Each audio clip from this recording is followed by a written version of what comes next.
को समझा रहे। पहले भक्ति में शीश को झुकाना, मन को समर्पण करना है,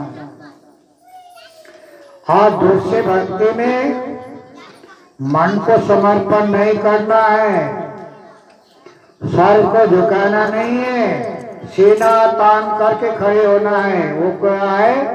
देशभक्ति। जो देशभक्त बगल में है, इसीलिए तो यहाँ हम कार्यक्रम कर रहे हैं। हम अपने को सुरक्षित क्यों मान रहे हैं?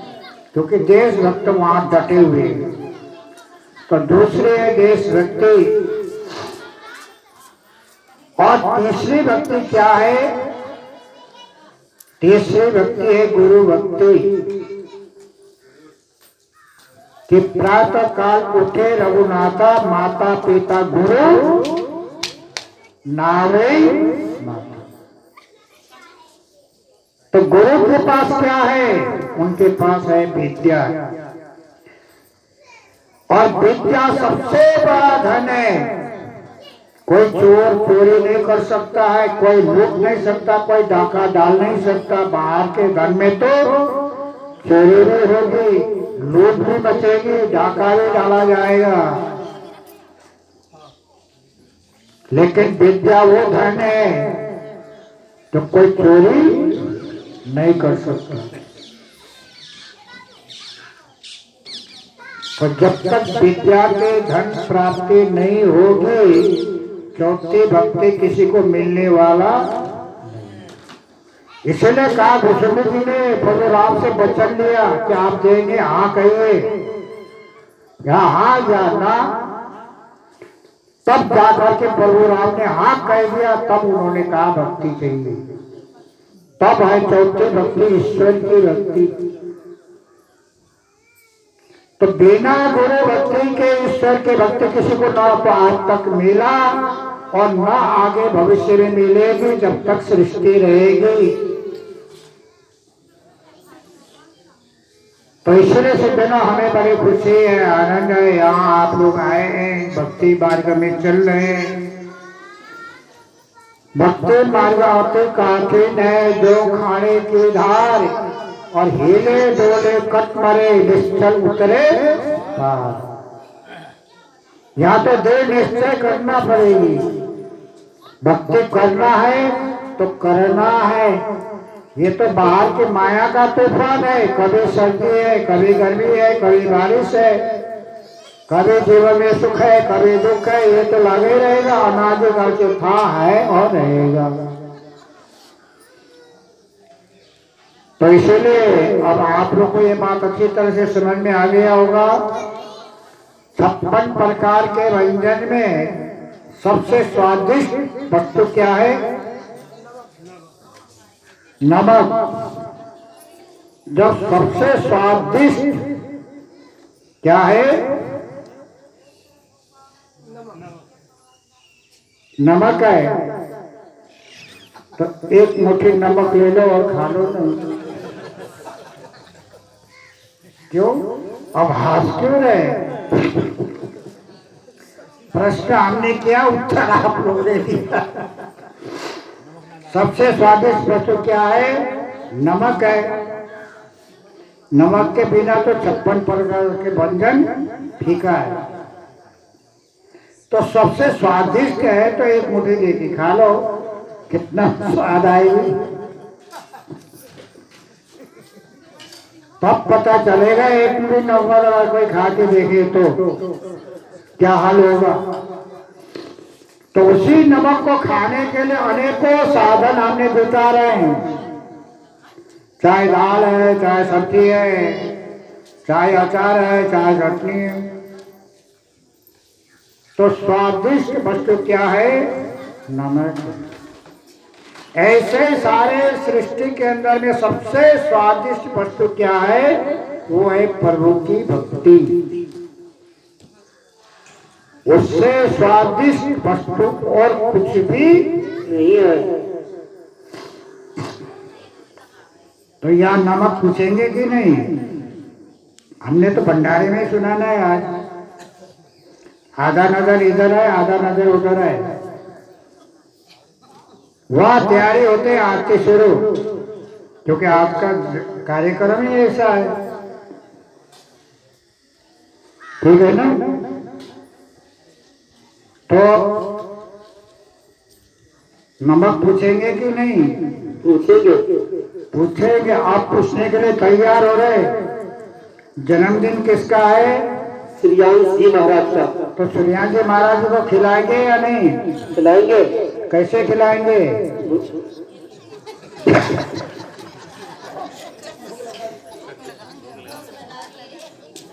कैसे खिलाएंगे? या तो लोगों को बैठाएंगे, पत्तल देंगे, गिलास देंगे, ला करके बाल्टी में या उसे परोसेंगे। पर श्रीयांश जी महाराज जी को कैसे खिलाएंगे?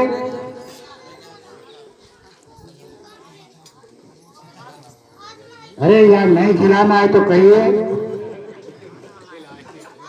भाई। यहाँ कितने आए, इनको खिलाओ, श्रीयांश जी महाराज को मत खिलाओ। खिलाना है या नहीं?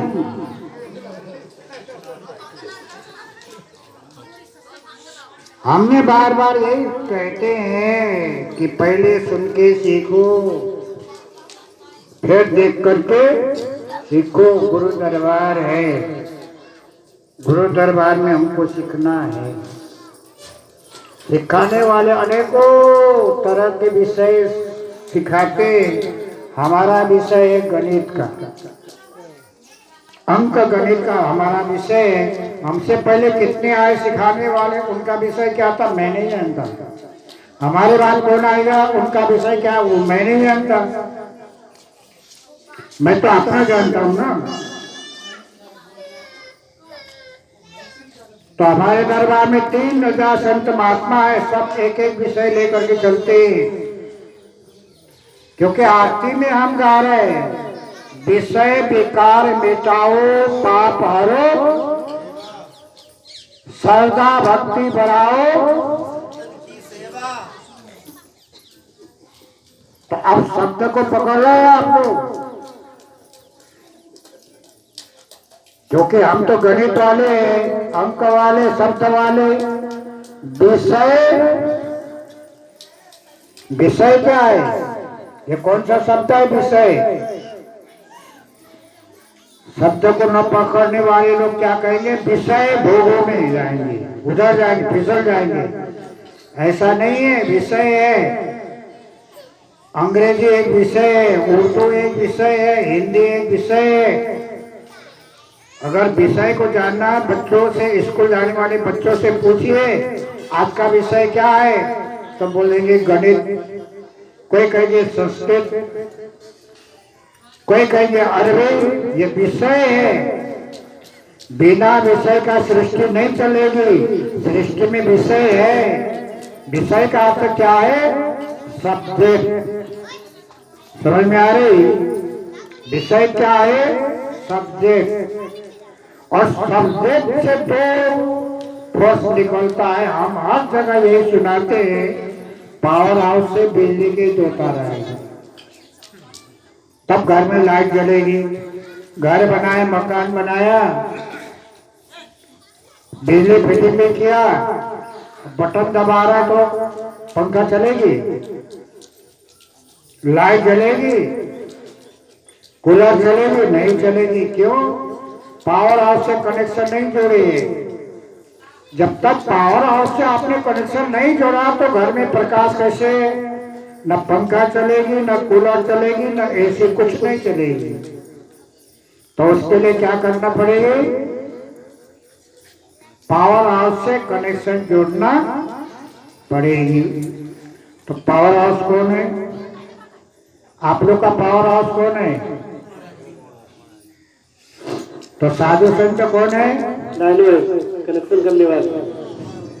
हाँ, साधु संत कौन है? हाँ, लाइनमैन।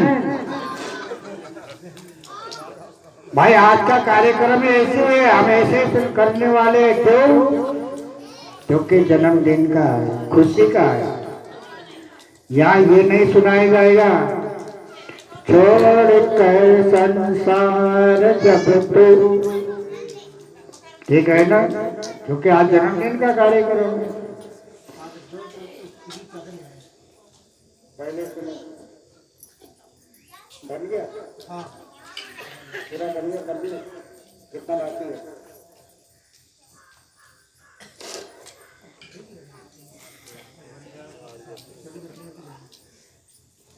तैयारी हो गई? हाँ। कितना बाकी है? खाली हलवा भैया तो बन गया, बाकी तैयार है। अरे हो गया, पूरा भंडारा बन गया, पूरा देर है।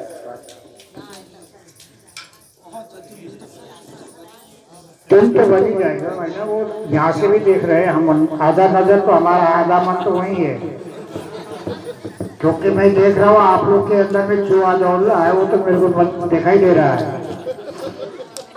ठीक है ना? प्रेम से बोलिए सद्गुरुदेव महाराज की जय। तो प्रश्न है, जवाब चाहिए, जवाब देना हाँ या ना। सियाल जी महाराज जी को खिलाएंगे या नहीं? खिलाएंगे। कैसे खिलाएंगे? भाई से भोग लगा के। हाँ, भोग लगा के। कैसे भोग लगाएंगे भाई? सियाल जी महाराज जी है देहरादून में, अब आप यहाँ भोग लगाओ, कैसे लगाएंगे?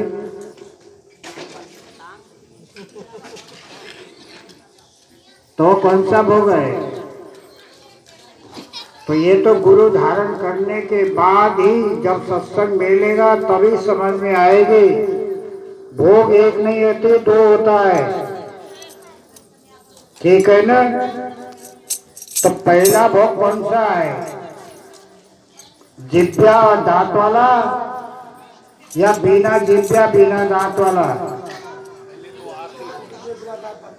आरती होगी पहले। आप लोग शब्द को पकड़ नहीं पा रहे, शब्द फिसल रहा है, तो इसीलिए सत्संग सुनते समय एकाग्र होके सुनना, तब शब्द को पकड़ में आएगी। एक भोग है बिना जिभ्या बिना दांत। गुरु धारण करने के बाद सारा जीवन भर लगाते रहते हैं। जब गुरु धारण नहीं किया तो वो समझ में नहीं आते बिना जिभ्या बिना दांत का भोग क्या है। तो यहाँ जितने गुरु धारण किए सबको समझ में आ रहा है, बिना जिभ्या बिना दांत का भोग। अब ये भंडारा बिना जिभ्या बिना दांत के भोग लगाएंगे तो जैसे आप लोग आए वैसे वापस जाओ।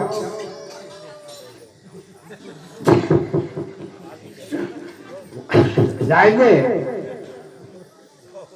कोई तैयार है? कोई तैयार नहीं है।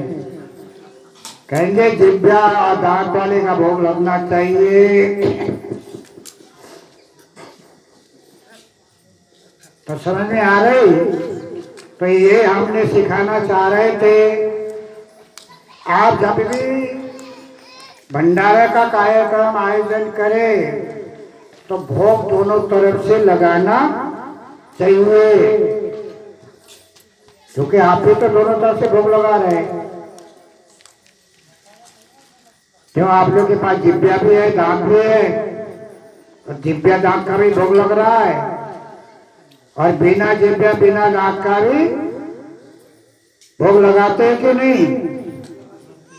लगाते। चलो मान तो लिया ना, बात आप लोग ने स्वीकार किया। तो यहाँ भी दो तरह से भोग लगाया जा रहा है। मैं नहीं जानता पहले आप लोग कैसे लगाते थे, क्या लगाते थे, क्या चूक हो रहे, क्या गलती है। अरे गलती तो काम करने वाले से होती है। तो इसलिए आज का जो कार्यक्रम है, ये कार्यक्रम पर्सनल है। प्रेम से बोलिए सद्गुरुदेव महाराज की जय। आनंद कंद भगवान की जय। श्री हंस, हम हंस वंश वाले श्री हंस श्री श्री आजी महाराज के पावन जन्मोत्सव और भंडारा श्री वीरेंद्र सिंह प्रेमी व सब परिवार के तरफ से श्री श्रीराज जी के भंडारे के सेवा, ये सेवा सीधा श्रीराज जी के पास जाएगी। इसमें महाराज जी का भी अधिकार नहीं, माता जी का भी अधिकार नहीं,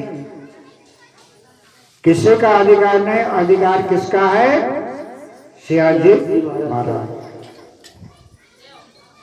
तो ये हमको आपको सिखाना था, ये हम समझाना था, क्योंकि सज्जनों एक बार सीखने से भूल जाते हैं। भूलने का स्वभाव सब में होती है। कभी कभी हमारा भी ध्यान इधर से उधर हो जाता है तो हम भी भूल जाते हैं। तो इसलिए ठीक से समझ करके आप लोग आगे कार्यक्रम करना, अधिक से अधिक सत्संग कार्यक्रम कराइए। ये परमार्थ कर्म है। घर में रह करके आप भजन ध्यान का सेंटर आपका घर है, न कि आश्रम। आश्रम सेवा का सेंटर है। अब आप लोग शब्द को पकड़ करना, हम 2-4 शब्द का प्रयोग कर रहे हैं। गुरु दरबार भजन ध्यान का सेंटर नहीं है। कभी ये घर से कदम बाहर मत निकालना, गुरु दरबार में जाके भजन ध्यान करेंगे। जो भजन ध्यान का सेंटर है वो आपका घर है, परिवार है। अगर आप घर में परिवार में भजन करेंगे तो सुंदर भवन है, वो मंगल भवन में बदल जाएगी। तो कहा है मंगल भवन अमंगल हारे, उमा सहित जय जपते हरि हरि। तो भजन ध्यान का सेंटर आप लोग का घर है। गुरु दरबार केवल सेवा का सेंटर है। और ये सृष्टि में कर्म प्रधान है। कर्म प्रधान है तो हर कर्म का फल है, बिना फल का कोई कर्म ही नहीं है। तो इसलिए जो कर्म करेंगे फल उससे को मिलेगा, ये सच है। तो सब कर्म का फल है। तो आप लोग ने अच्छे कर्म किया, एक फल मिला आपके आम, और आम तो खाया और गुठली खाएंगे क्यों? आम तो खा लिया, मीठा है, और उसके अंदर का जो गुठली है, अरे उसी गुठली से तो बिल्ली बना, फल बना, उसी से फूल खिले, उसी से फल प्राप्ति हुआ। टेनी मिला, डाले मिला, लकड़ी मिला। पूजा में लकड़ी, आम के लकड़ी में होम करते हैं, उसी बीज से तो मिला और उसको तो हमें फेंक दिया। तो हर कर्म का फल है। तो इसीलिए भगवान कृष्ण ने कहा, हे अर्जुन तू केवल कर्म कर, तेरा अधिकार कर्म करने में है, फल में नहीं। क्योंकि तू नहीं जानता कौन से कर्म का कौन सा फल है। इसलिए तू केवल कर्म कर, जैसा कर्म होगा फल तो मैं दूंगा ही। फल सब मेरे पास है। तो इसलिए संसार में जैसे कर्म करेंगे ऐसा फल मिलेगा। पर साधु संत क्या कहते हैं? साधु संत क्या होते हैं? अभी हमने आप लोग से पूछा, हमने 2 जगह सुना भी दिया था, लेकिन समझ में नहीं आया। क्योंकि सुनने में ध्यान से नहीं सुने, मन कहाँ गया था पता नहीं। साधु संत कौन है? गुरु महाराज क्या है? Power house. पावर हाउस से आपने कनेक्शन लिया, घर में लाइट चल रहा है, पंखा चल रहा है, कूलर चल रहा है, ठीक है। तो पावर हाउस तो गुरु महाराज जी है और घर आपका है, और बीच में ये साधु संत होते कौन? तो साधु संत कौन है?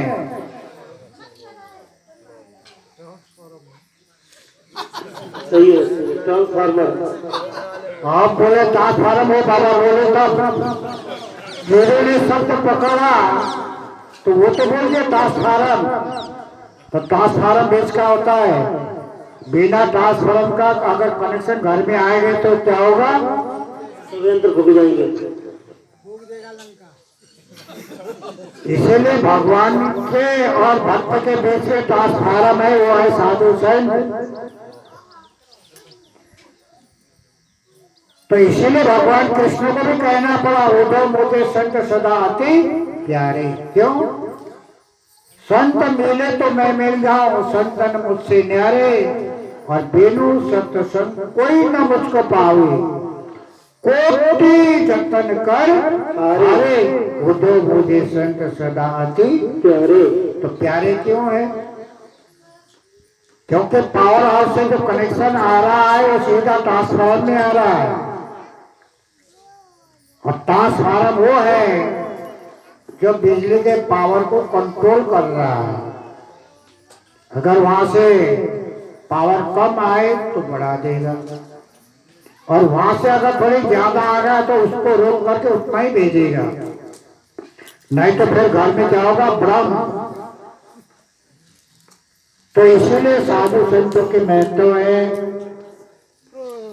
तो घर में रह करके भजन केंद्र आपका है, और घर में रह गए कि आप पुण्य कर्म करेंगे,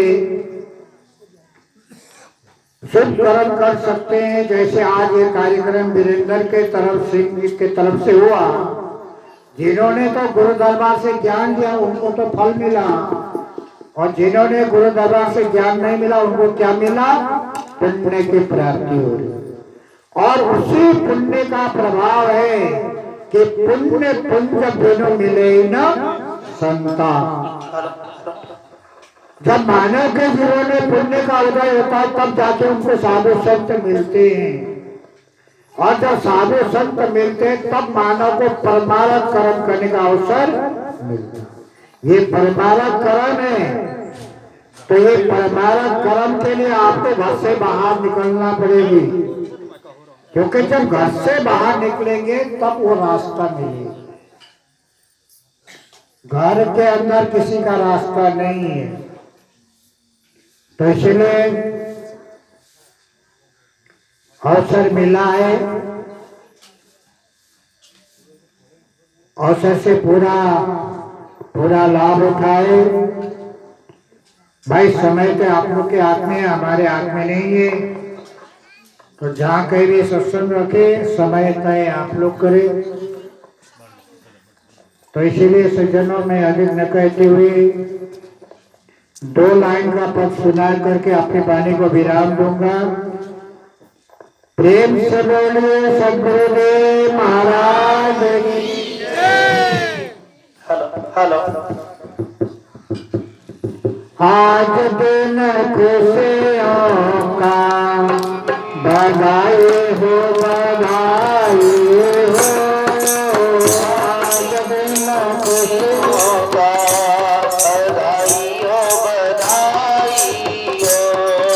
आज दिन खुशियों का बधाई हो, बधाई हो। आज दिन खुशियों का बधाई हो, बधाई हो।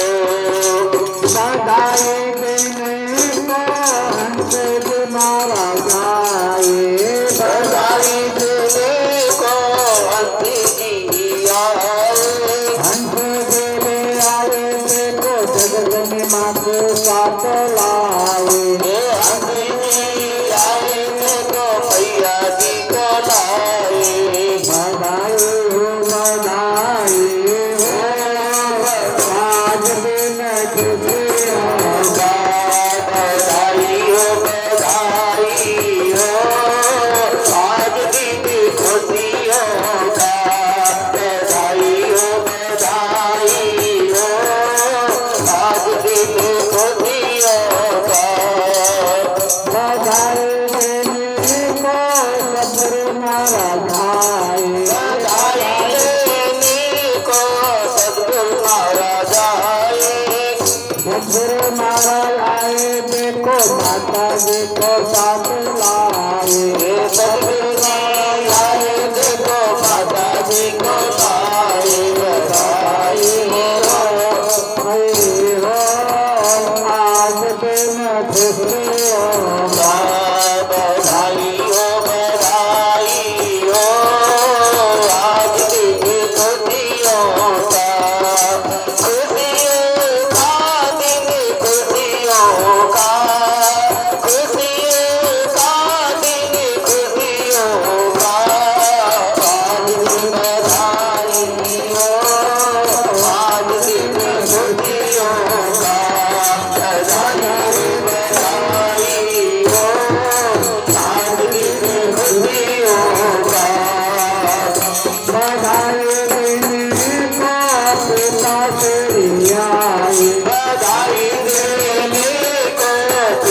पिताश्री आए, बधाई देने को पिताश्री आए, बधाई देने को पिताश्री आए, पिताश्री आए देखो माताश्री को लाए, पिताश्री आए देखो रंगा जी को लाए, बधाई हो बधाई हो आज दिन खुशी होगा, बधाई हो बधाई हो आज दिन खुशी होगा, बधाई हो बधाई हो आज दिन खुशी होगा, खुशियों का दिन खुशियों का, खुशियों का दिन खुशियों का, आज दिन खुशियों का, बधाई प्रेम से बोलिए सतगुरु महाराज की जय।